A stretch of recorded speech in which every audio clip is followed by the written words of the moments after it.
Alright, so we are, of course, going to pick up our new armor from Joanna. I think... Oh, that's cool. She's actually... Looks like she's making something. You know, she's in the middle of it. It's not just, you know, the random idling animation. But I do think that we'll likely need to meditate for a little while here in order to pass some time and allow her to actually finish it. And let's go to, like, say, 11, when she'll presumably be back at work here. And while we're waiting, just wanted to make a quick note that we have been, over the past month or so, the backseating has definitely been picking up quite a bit in chat/comments, so I appreciate the help, but at the same time, if we could just tone it down a little bit, that'd be great. So, let's talk to Joanna. Presumably, she's going to give us a free piece of relic armor, because that is similar to what we saw Ivier do when we finished his quest, although in that case it was obviously for a sword. Geralt, good of you to come by. What can I do for you? Is our armor ready? Interesting accent. I mean, I remember her saying that she's from Skellige, but I do not recall... I mean, I thought we asked her about this, so I'm surprised this isn't grayed out. Then apparently we haven't played her at Gwent. And I would have thought we would have been able to do that previously. Might be that we can only play her at Gwent once we've actually completed her quest. Let's take it one step at a time here. My armor coming along all right? Almost there, but I need a little more time. What? I'd rather not deliver something unfinished, or worse yet, botched. Right, Excuse got it. me? See you. Geralt's like, I don't even want to talk to you about anything else. This conversation is over. Yeah, I'm pretty sure we didn't have to wait too long for Ivier to finish our sword, but then again, maybe it takes a full day, and this was slightly less than a day that we gave her, and you could maybe make a case that armor takes more time to craft than a sword? I actually don't know. I assume it does. But there are, of course, those other things. Oh, I actually didn't really want How's to the talk to you. armor performing? Here to order another? Well, see, the thing is, we actually do not yet have said armor, So long. which is why I actually wanted to talk to Joanna again, not you. Geralt, good of you to come by. What can I do for you? So let's ask her about some of the other stuff, and then we could also do a fair bit of the crafting and selling, because we do still have a ton of items. And so just a heads up, I know we're doing a lot of crafting things on the weapon side with Ivier. We will do a lot of that with Joanna on the armor side for Witcher School gear as well. And we probably will deliberately make numerous different types of Witcher School gear, not just the Cat School gear that we've been using thus far. Might also make, I think Griffin School stands out to me the most at the moment, because that gives, I think it was side intensity, and it's medium armor, so we still get a reasonable amount of stamina regeneration. The only thing that I might rule out would be anything that's a heavy armor, which I know is Bear School. I don't remember if Wolf School is heavier, if that's medium, but anyways, getting ahead of ourselves a little bit here. Interesting lilt in your voice. You originally from Skellige? Ardskellig. Spent my whole childhood in Holmstein. Why'd you Presumably leave? we've been Always there, but I had a don't liking for remember the name. smithy. I'd sit there all day taking things in. The heat of the furnace, the smell of the hot steel, the pounding hammers. She doesn't necessarily 17 sound like the winters, other people my we saw dad at told me Skellige. he could teach me no more. Sent me out there into the world, bid me to hone my craft. A few years on, I had my master crafting papers. Then the war broke out, and I landed here. Oh, so supposedly master crafting papers are actually a thing. You can officially be master crafter. It's not just some loosey-goosey term that people throw around. In which case, why not just flaunt those? You know? We're talking about how, well, she had to play it low-key, had to pretend that she was just a nobody, an assistant helping out with the other dude. What's his name? Is it Fergus who's here? The dwarf who was pretending to be the real Smith? When if she were just like, hey, here's my papers, I'm a master craftsman, then, I mean, maybe people wouldn't believe you, but that'd be a pretty good starting point, rather than, you know, feeling as if she was permanently trapped, being just a helper. So, let's try playing you at Gwent, because I'm surprised we haven't played you yet. I wonder if perhaps you are quite good, and, it's been a long time since we last played. Up for a few rounds of Gwent? Seems like maybe she's just a typical type of opponent, though. because I don't think this is tied to any quests here, in which case that means perhaps she's not so great, or at least she's just an average Joe, so we might be able to throw out our monsters deck, which has been getting a lot better. So I think we should still stand a chance with this, but maybe just not the best thing to get back into the Gwent action with after it's been, I don't even know how long since we last did any Gwent. But we have Decoy, 2 Scorches, and Commander's Order. Okay, I'm already concerned about the lack of units here. So that's what, 4 non-units, and Dandelion is a unit, yes, but a very weak unit. In many ways, he's sort of like a hybrid between a unit and a special card because he boosts the other units in melee row. And, okay, I like having 1 Arrakis, but having multiple less so. Actually, I don't remember the Arrakis and Arrakis Behemoth count as different groups for the muster, because they're in different rows. The normal Arrakis is in melee, whereas this Arrakis is in siege. I don't think they're technically in the same group, so this might not be a concern to get rid of one of them, because normally you don't want to have multiple of the same type of muster in your hand at the same time. And Aaron's obviously good. Geralt's obviously very good. But I think there was so few things to double with Commander's Horn and or Dandelion. That stands out. And double Scorch is probably too much. Especially when we have muster, a lot of muster, and that's... If it does backfire on us, that's a pretty nasty way for it to backfire. So let's get rid of you. Torrential Rain is which one? The Siege nerf? Yeah. I mean, we can probably make it work. We have... What is it? The 1 Siege card that potentially will give us more because it's a muster. We can probably make that work. I think, yeah, we probably do get rid of one of these, because isn't our leader ability also to double a row? And that's just way too many Commander Swords. And we got a range nerf. Okay, so still not feeling great about this, because, yeah, the lack of units is a little bit alarming. But you're also going monsters. Okay. So, of course, I mean, Scorch, whenever we're playing second, is always fair game, because we can just destroy the first card that they played. It doesn't do much for us here, so we probably do want to wait for it. Which means, if we could either play a lower strength muster than the 5 that they have out here with the Griffin, or lead off with a hero. I think that's probably the preferred route. I think all the Arakai are 4 strength, whereas one of the vampires is 5 strength. So I think this is safe, but again, it's been so long since I've played monsters, and we, in general, have played so little monsters that could be wrong. Okay, they are all 4 strength, so that's good.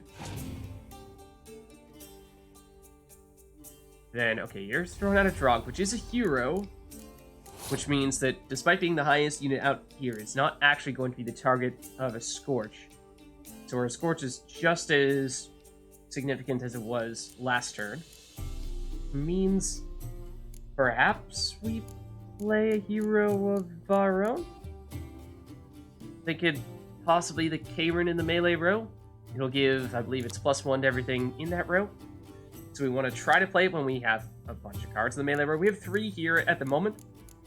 We have more vampires still that might end up in that melee row, depending on if we do go very aggressively in this round here. But let's try this out.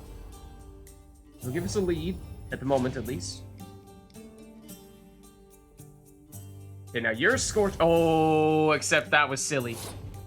That was silly. I didn't think about how, yep, that would, of course, by giving everyone +1, put us on equal terms with the Griffin over in their melee row. And so the very thing that I was saying we wanted to avoid having happen, that being scorching whole row of muster units, is exactly what happened. And yes, should have seen it coming. And it makes sense that, of course, they did it. But now it is tricky, because any card that we play here, if it's a unit, is subject to a subsequent Scorch, if in fact they have one. But, so then you'd say, oh, well, sure, just don't play a unit. Well, I mean, yeah, but none of the nerfs are relevant right now. Scorch of our own doesn't do anything. Decoy, we can't use it at the moment. So, basically means either we play Geralt, and we're going pretty aggressively in that case, or I think we kind of need to play Geralt, in which case we very much want to win this round, but we made a pretty big whoopsie in the previous turn, so this is going to be a bit of an uphill battle. Okay, now they're going to summon all of their Arakuses, and this could potentially be our opportunity to do exactly what they did to us, to them. So, if we were to play our Scorch, we'd remove 12 strength on their side. I mean, we are still in the lead here, surprisingly. Well, I mean, Geralt is a pretty big play, so that's largely the reason why. But, anything else that we play would become the Scorch target, unless if it's Dandelion. Well, yeah, unless if it's Dandelion, but he's not really doing anything other than being a 2-strength unit, which is awfully weak. It's a bit of a long-term play if we do follow up with vampires afterward. So, maybe you go for that? But I don't love it. I suppose we'll take it? And then they could immediately pass here. Yeah, they're gonna go another leader. Yeah, I'm not liking how many leaders they have because all of our special cards are weather effects, our Scorch, those don't affect them. So it does make it rather tricky to work around what they have going on right now. So I think we almost need to go with the Scorch now, because otherwise we're gonna run out of time. Because as soon as we play our vampire, that'll be the target, or our vampires, plural, those will be the targets of a Scorch. As soon as we play the Raucous Behemoth, that'll be the target. So I think we need to do this now. It's a decent play. It could have been a little bit better. So there's nothing wrong with it. Okay, now they'll go with their Raucous Behemoth. And, well, does appear as though our hands are quite similar. And we could deliberately pass and force them to play one more card beat us, which is a little bit interesting because they have already played one more card than us. So that means that we would have what would normally be a 2-card advantage going into round 2. However, because they are monsters, and we are monsters as well, we will both be keeping one random unit on the playing field at the end of a round. And I don't believe it can be a hero. So that means for us, it's going to be our 2-strength Dandelion. For them, it's going to be their 6-strength Arrakis Behemoth, or whatever card they play next turn. And although that sounds like they get an advantage in that regard, Dandelion is lower strength by himself, although he does double the melee row. So maybe that's still reason enough to give this a shot. I think we go for this because we have so few units that I really think we need to be careful about when and where we're playing them. Okay, that was clever, doubling the card. I mean, either way, it does still mean that they have to use a card here. And as expected, yes, we will both hold on to our units here, and they may immediately pass. It's not a bad idea to force us to play another card. They do. Okay, so now I think what we do is we save the vampires for round 3, and then, either we save the vampires for round 3. There's actually 3 things we do. But I think we do want to save them rather than play them this turn, because this is probably our biggest remaining play. Unless if you consider we do have a hero ability that will also double the melee row, which will double up, doing the same thing that Dandelion does. That doesn't really help us much. But we could also nerf their siege row, dropping this guy down to a 1, so we beat him 2-1 with Dandelion. Or we could play our own Arrakis Behemoth and get a 6-strength unit out there, in which case we'd beat him 8-6. I think we want to go with the siege nerf because I don't know how many siege units they're going to have out there. Well, they will have one next round because this Arrakis Behemoth is going to stick around in round 2 in round 3 the same way it stuck around from round 2 to round 1. But I think this is still preferable because then in round 3 we can use Dandelion to double the vampires, and then we can use our leader ability to double the Arrakis Behemoth. So I think for that reason it is best to go this route here. Okay. And now we're going to pass.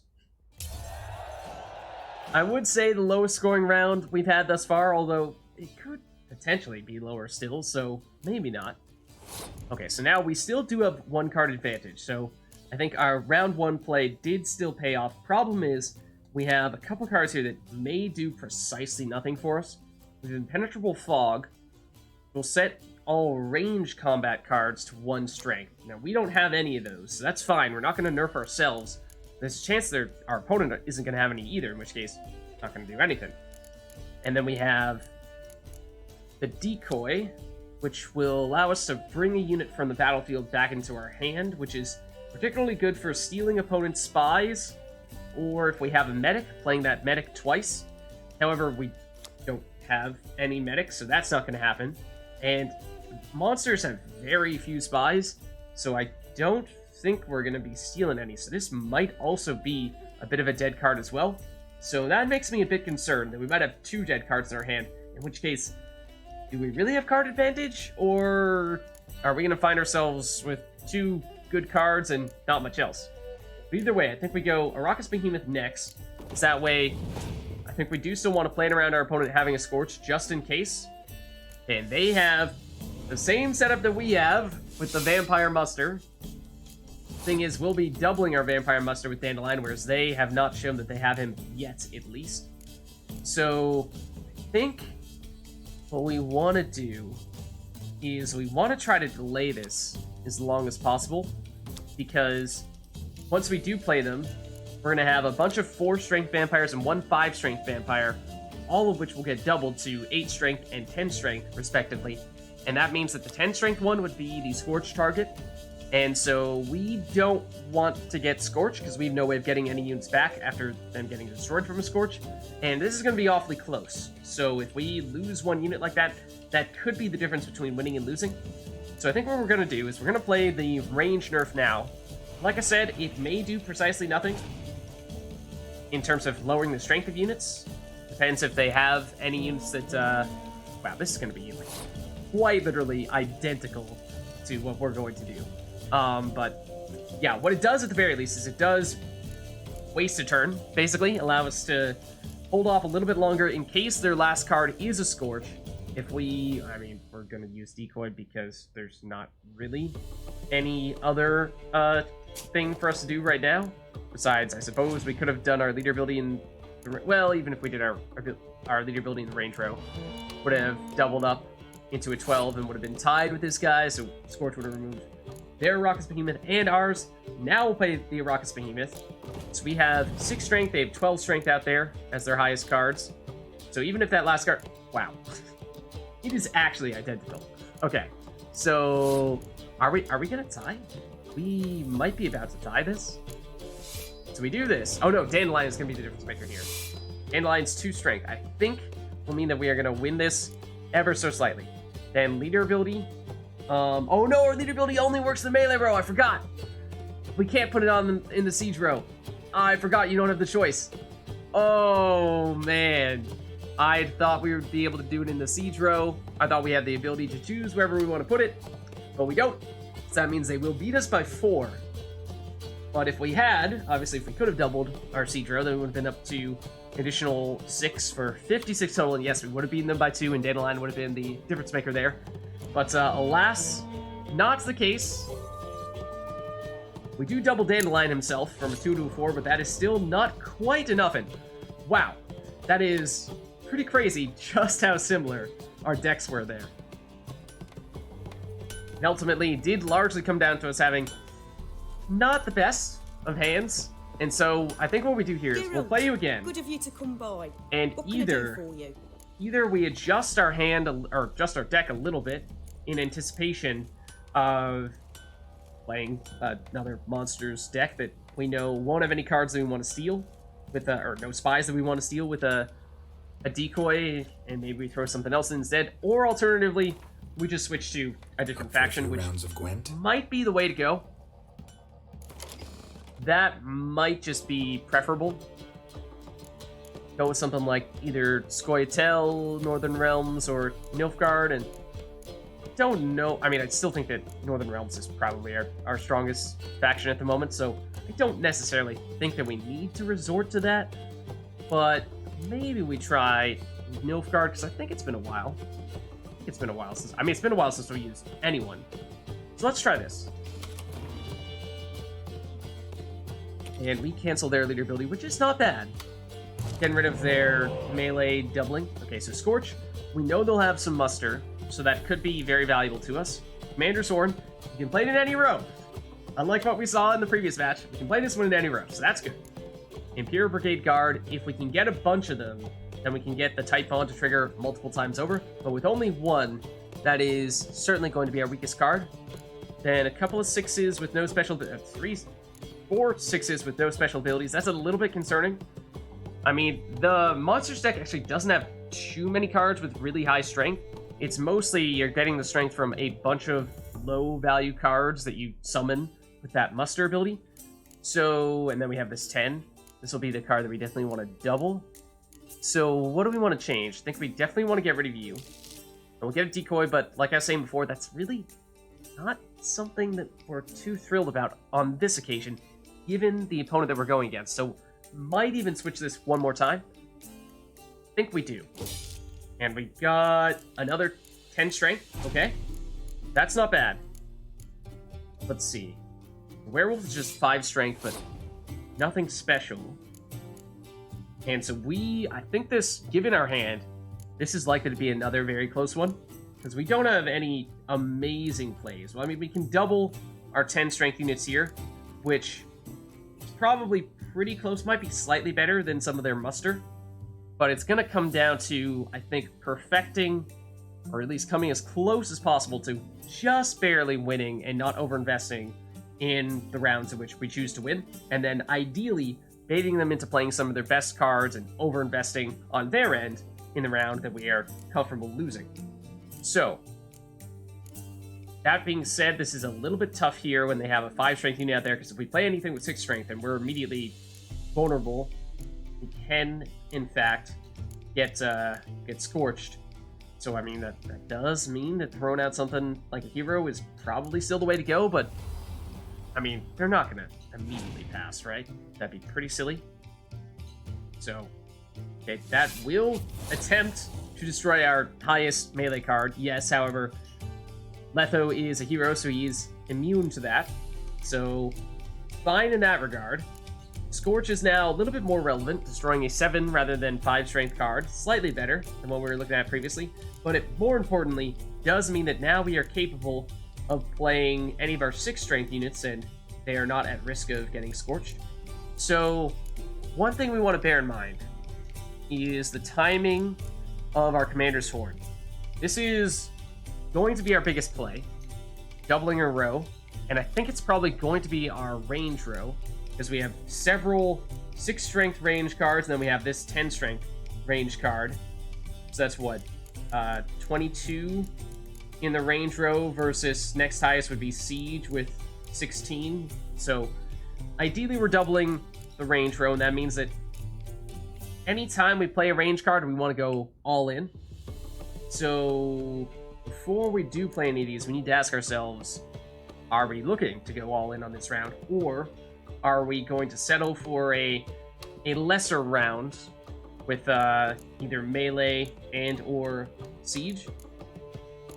And I think we want to save our other hero to lead things off early in round 2 or round 3, because again, we want to make sure that our opponent has some higher value cards out there before we do, so that we avoid getting scorched. So I think that means I'm going to go with our melee card here. I think it's the safest play. Then, okay, more 5 strength, sure. If we had a melee nerf, that'd be pretty nice, but okay, they're still winning by 1 here. Again, is tricky, because that means anything that we play is going to be a fair bit of an overinvestment. So I think now that we're done with our melee card, either what we need to do is Scorch and remove 7 strength on their side, or start going to our siege row. I think we do that. Downside to starting to go with our siege rows, this would have been our plan B, in case we end up, for whatever reason, not wanting to double our range row. Maybe some of our units get split between different rounds. But I think we'll go with this here. Okay, and Leshen is a pretty big hero play. But I think we want to avoid having to play a hero of our own. Like I said, we ideally want to save Movran for round 2 or round 3. So, what does that mean? That means either we go the Heavy Zeracanian Fire Scorpion, which would become the highest unit out there. It would be almost immediately scorched, or would immediately be scorchable, and likely would be high enough that our opponent would try to scorch it. So, I think that means if we were to scorch now, we drop them to a 20. We would take the lead. I don't think we have many alternatives here. I think we more or less have to.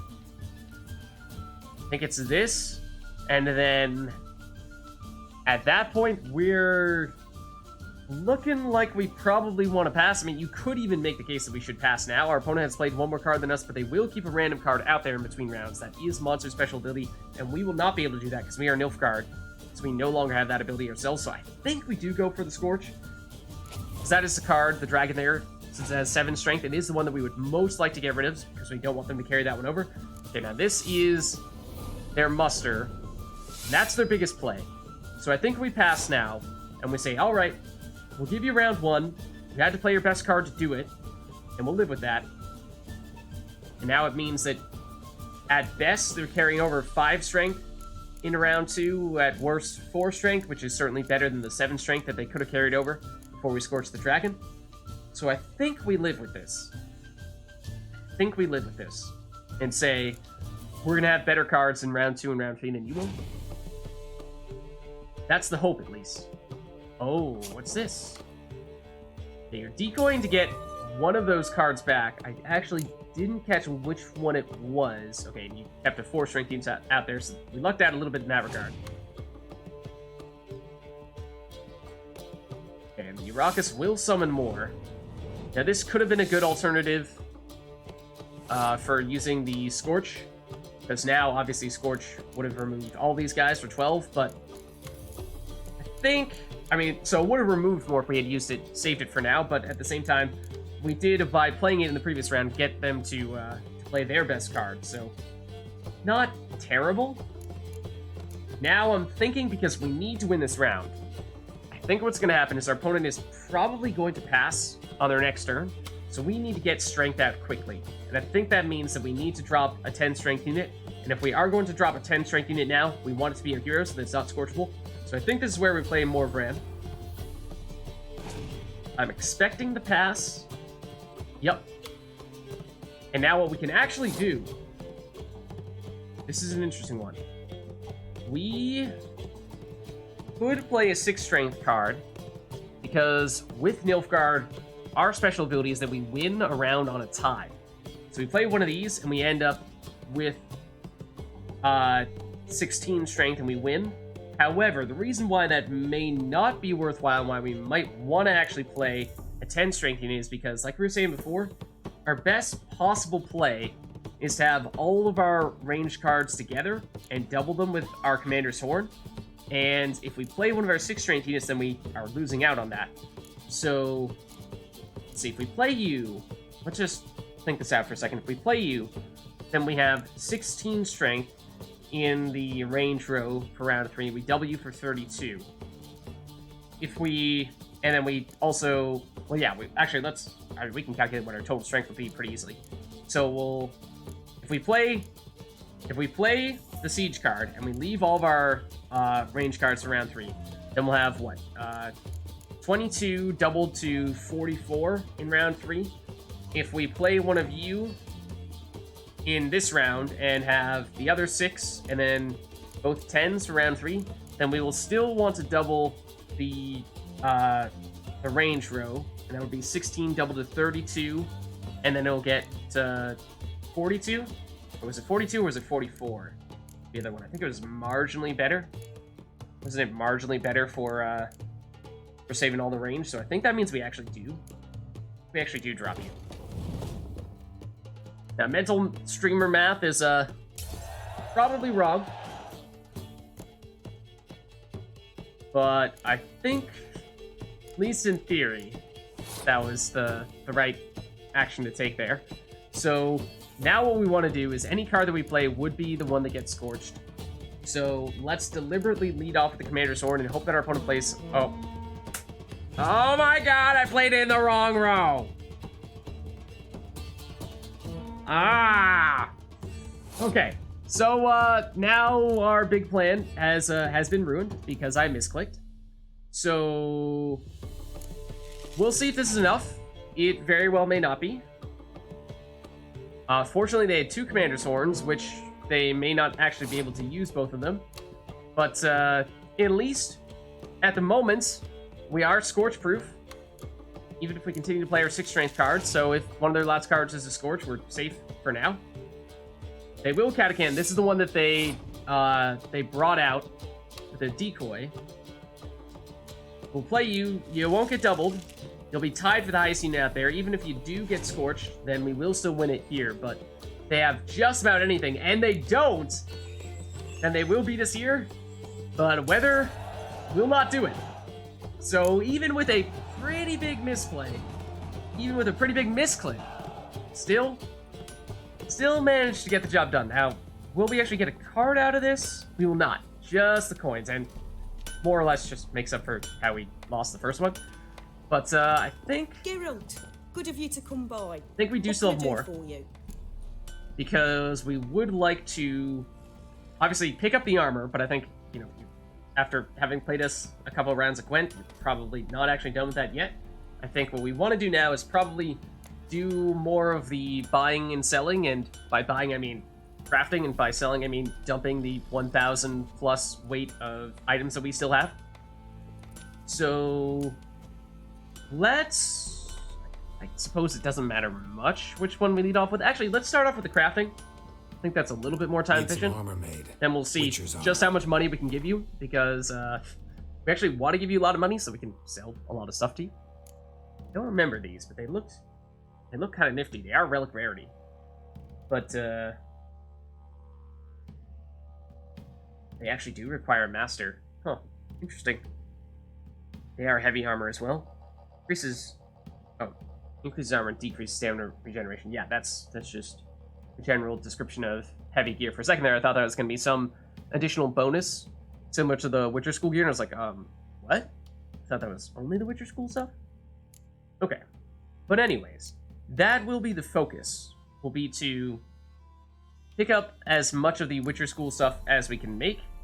Oh, actually, before we do that, let's cancel this conversation for just a second. We did, a while ago, somewhat recently, I think, recognize that we had some upgrades for, I think it was gloves and boots. It wasn't Witcher armor. It was basically just, yeah, higher level versions of the relic items that we put on. So let's throw you on, just so we don't accidentally sell you, because I can certainly see that happening. Now, we could very well end up replacing this with some kind of Witcher gloves once we do end up making those, but just want to do that in advance before we potentially get rid of the stuff we might have wanted. And I thought we had something else. Was it the trousers down here? I doubt it. Might have had an upgraded pair of boots, but I'm not seeing them right now, so we may have accidentally vendored those. Might have accidentally gotten rid of those. Like I said, ultimately we are going to make a lot of Witcher School gear, so chances are pretty good that we'll end up using Witcher boots anyway, so may not matter at the end of the day. Certainly not seeing it now. Looks like we have only chest plates and these trousers. These are fancy schmancy shoes that we're holding on to, and these are the gloves that we just swapped out of. So I think in that case, looking good there. I mean, there's a chance we already made that switch with the boots. Maybe. Maybe not. Not entirely sure. But anyways, now let's actually do the crafting. Geralt, good of you to come by. What can I do for you? I would like to actually do the crafting now. Need some armor made. Witcher's armor. So what we're going to do here is we are definitely going to go very aggressively on creating the Witcher School gear. So brace yourselves. We have a lot of money. It's going to be okay. We have a lot of crafting materials. We did use a lot when we were creating the various Witcher swords. Now, there's a chance we may need to go out and purchase some of those crafting materials in order to be able to make some of these. That's not the end of the world if that does need to happen, because, like I said, I think, we have so much stuff right now. We're actually a little bit under 1,000 weight at this point, but still many more things to sell, and a lot of currency, a lot of money on us right now. So I'm not really worried about us running out of money anytime soon. And I think this, at least of the various things that I know about at this stage, this is the last big thing that I'm expecting for us to look to buy. We were saving up for a long period of time to upgrade / buy better gear. And so way back when I was talking about, let's not waste our money on repairing gear that we're about to replace anyway, that was all saving up for this type of moment and picking up all that extra gear when we were looting all the stuff in Skellige. You guys are saying, nah, it's okay, you can probably skip that. You don't need to do all of it. This is why we did that, so that we could play aggressively here. And then I think we will probably still have money left over, and so I don't want us to go broke here. In case there actually are. Presumably we're going to buy some things in the future, right? I don't know if there are going to be any, major plot significant things that we'll need to buy, the big money we had to put down for the Skellige trip, even if we did immediately get that back. But let's see. We may not have, the base for many, if any, of the boots at the moment. So, Feline, Griffin, we also may not have all of them. Because, okay, I was going to say I wasn't seeing Ursine for the bear school yet, but here they are. Okay. So, I suppose we'll just kind of take it one step at a time. And go, you could maybe, start with chests, and then, since that's presumably the most significant, then maybe trousers, then maybe boots, then maybe gloves, and try to work your way from most important to least important. And maybe we do that just to be safe, in case we do run out of money or crafting materials. Sure. But we may not have quite as many of the chest plates. And the thing here is, so there is a lot of stuff when it comes to crafting the Witcher school gear. It was one thing with the swords where there's one sword for each school, but for the armor, there's obviously chest plates, trousers, pants, and gloves. So there's 4 times as many things. That is potentially reason for us to not make every single Witcher school's gear. And so we'll take a look at what the bonuses are for when you have a bunch of the items from those schools' gear. I know, not active yet. It needs to be further upgraded first. But that's long-term, at least, what we want to be thinking about, right? As well as just, do we like the general theme of the armor? Because, Cat School, for example, has attack power, and I think the Griffin School was sign intensity. And then, lastly, is it heavy or is it medium armor? Because we have, generally speaking, been leaning more toward the lighter armor in order to get our stamina regenerating more quickly, because that allows us to cast signs more often, which is a nice thing to be able to do. So that's the logic for all that stuff. All that being said, let's start spending. So we have the Feline School chestplate, which is what we have been using, but it is rather outdated at the moment. So to get the enhanced version is rather intriguing, and this would give us more attack power. Yeah, we're definitely going to make this. Okay. And that was level 23. In order to make the enhanced version of any of these ones, obviously we would need to get the base ones as well. We actually need, we need normal shirts. Interesting. Yeah, there was a point in time when I was deliberately holding on to some of those, because I did remember that was a crafting material for some of these. Can we actually have her make a shirt for us? Presumably that is under chest armor, but I kind of doubt it.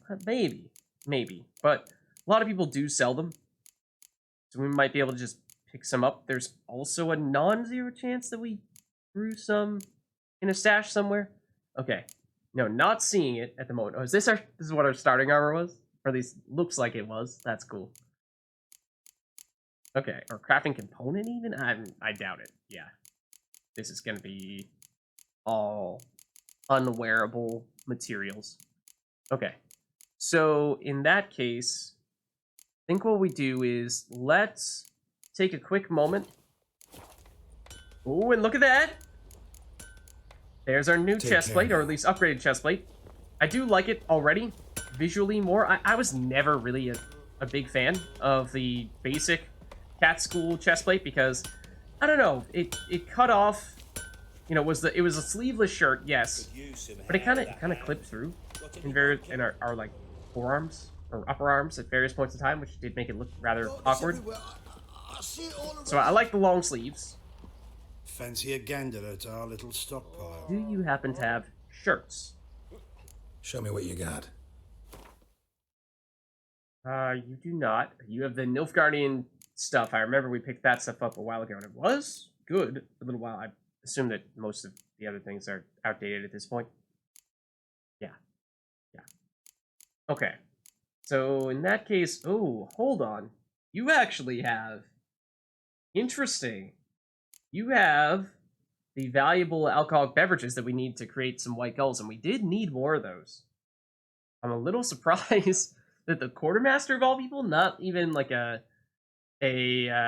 bartender or tavern keeper, has them. So sure, take them. They are expensive, but that is useful stuff for sure. Okay. So we did actually get something that we kind of needed there. Just not what I was expecting. Your shoe list as well.